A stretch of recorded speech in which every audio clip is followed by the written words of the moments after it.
बात की जाए तो मुझे लगता है कि मैं ज़्यादा परमात्मा का नाम नहीं लेता। मैं आपसे बिल्कुल सत्य कह रहा हूँ, क्योंकि मैं ज़्यादा परमात्मा का नाम नहीं लेता जितना आप लोग बैठे हैं जो ले लेते होंगे, या जितने भी लोग, जिन लोगों के कानों में मेरी आवाज़ जा रही होगी, वो मेरे से ज़्यादा परमात्मा का नाम लेते होंगे। क्योंकि जरा जरा सी जब प्रॉब्लम आती है तो परमात्मा को फौरन याद करते हैं ना याद, कि हे भगवान कौन से पापों की सजा दे रहा है, हे भगवान मेरे बेटे को जॉब कब मिलेगी, हे भगवान मेरी पत्नी मेरी बात क्यों नहीं मानती। एक दूसरा भी उदाहरण है इसका, हे भगवान मेरे पड़ोसी ने नई गाड़ी ले ली,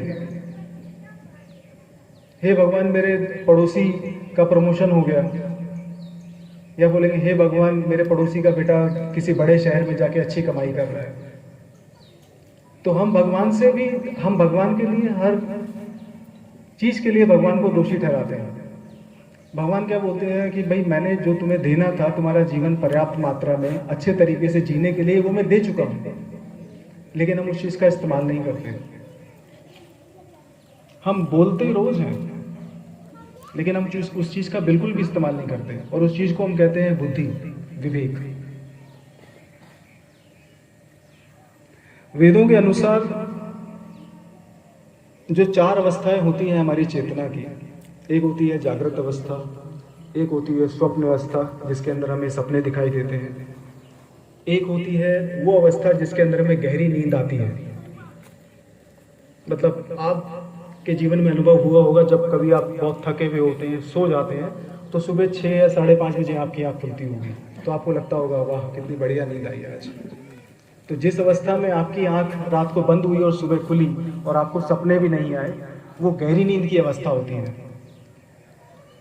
एक अवस्था होती है हमारे वेदों के अनुसार जिसको हम कहते हैं तुरिया। तुरिया अवस्था वो अवस्था होती है जिसमें आप बिल्कुल मृत अपने आप को मान सकते हैं, जिसमें आपको ना तो भौतिक सच्चाई का एहसास होता है, ना आपको सपने दिखाई देते हैं, ना ही आपको ये लगता है कि मैं जगा हुआ हूँ। वो बिल्कुल तुरिया अवस्था होती है, लेकिन वो अवस्था जगे होने के बावजूद महसूस की जा सकती है। लेकिन प्रॉब्लम या दिक्कतें तुरिया अवस्था में नहीं है, ना सोने के बाद दिक्कतें हैं, और ना ही दिक्कतें उस वक्त हैं जब आप लोगों को सपने आते होंगे। दिक्कतें संसार में जब शुरू होती है जब आप लोगों की आंखें खुलती हैं। सोते वक्त तो आप एक दूसरे को परेशान नहीं करते होंगे ना, सोते वक्त तो मैं भी किसी को परेशान नहीं करता, लेकिन जैसे ही हमारी आंखें खुलती हैं, हमारे अंदर एक इंसान जागता है जो कहता है कि मैं तो बहुत रईस आदमी हूँ।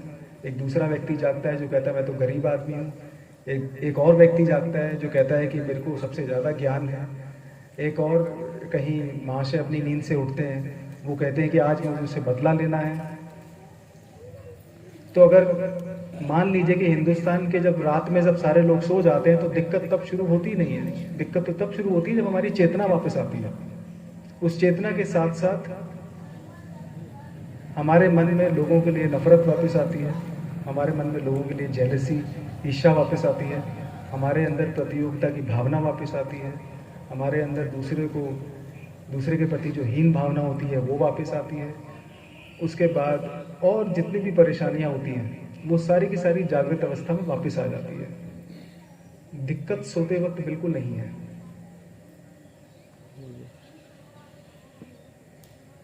तो हमारा जीवन इन्हीं चीज़ों में निकल जाता है कि भाई मेरे से ज़्यादा जो तरक्की और उन्नत व्यक्ति है उसके प्रति मेरे मन में प्रतियोगिता होती है, जो मेरे बराबर का व्यक्ति होगा उसको देख के मेरे मन में एक गर्व वाली भावना आती है कि यार कि मैं तो तेरे से अच्छा कमाता हूँ, मैं तेरे से ऊंचा हूँ और मैं तेरे से संपन्न हूँ, तो उसके प्रति हमारे मन में गर्व वाली भावना आती है। तो इन्हीं भावनाओं में जीवन निकल जाता है, लेकिन जीवन का सार अच्छों को समझ नहीं आता। संत कबीर ने बहुत ही सिंपल शब्दों में, बहुत ही 2 लाइनों में जीवन का सार समझाने की कोशिश करी है। वो है कि पोथी पढ़ पढ़ जग हुआ, पंडित भया न कोई, ढाई आकर प्रेम के पढ़े सुपंडित हुई। प्रेम शब्द वाकई 2.5 शब्दों का है। लेकिन प्रेम का असली जो मतलब होता है वो अच्छों को समझ नहीं आता।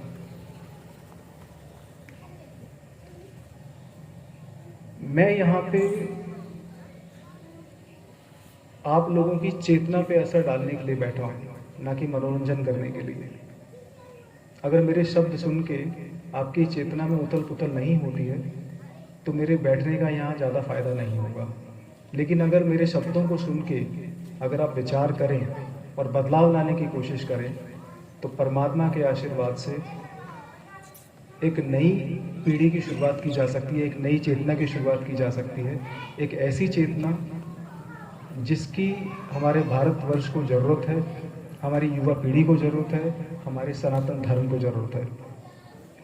और उस चेतना में जो बदलाव है वो सिर्फ बातें करने से नहीं आएगा, उसके लिए हमें सही दिशा में कर्म और कुछ मेहनत करनी पड़ेगी। तो मैं आप लोगों से ये आग्रह करूँगा कि उस चेतना में बदलाव लाने के लिए हर एक व्यक्ति जिम्मेदार है, और उस चेतना में अगर बदलाव नहीं भी होता है तो उसके लिए भी वो व्यक्ति कहीं ना कहीं जिम्मेदार है। प्रेम का शब्द जो संत कबीर ने बताया है बिल्कुल सरल शब्दों में, प्रेम का जो अर्थ है, अगर आप किसी एक व्यक्ति से प्रेम करते हैं और किसी दूसरे व्यक्ति से नफरत करते हैं तो वो प्रेम नहीं है। अगर आपको ये लगता है कि आपने अपनी पत्नी के साथ 25 साल बिता लिए हैं और आप उसको बर्दाश्त करते आ रहे हैं, और आपकी पत्नी को भी ये लगता होगा कि मैं भी इस व्यक्ति को बर्दाश्त कर रही हूँ सामाजिक जीवन में बंध के, तो वो प्रेम नहीं है। अगर आपको लगता है कि आप अपने से बड़े व्यक्ति के लिए दिल में सम्मान रखते हैं और उसके पैर छूते हैं तो वो प्रेम नहीं है। प्रेम का सही अर्थ होता है कि आप किसी भी व्यक्ति को या हर एक व्यक्ति को तन मन और आत्मा से स्वीकार करते हैं। उस व्यक्ति को आप उसकी कमियों के साथ स्वीकार करते हैं। जिस व्यक्ति को आप मन और तन और आत्मा से स्वीकार कर लेंगे तो उसके प्रति आपके मन में कोई भी जेलसी, कोई भी नफरत, कोई भी ईर्ष्या नहीं होगी। उसे सही मायने में प्रेम कहा जाता है। आप अगर कहते हैं कि मैं एक व्यक्ति से प्रेम करता हूँ, दूसरे से प्रेम नहीं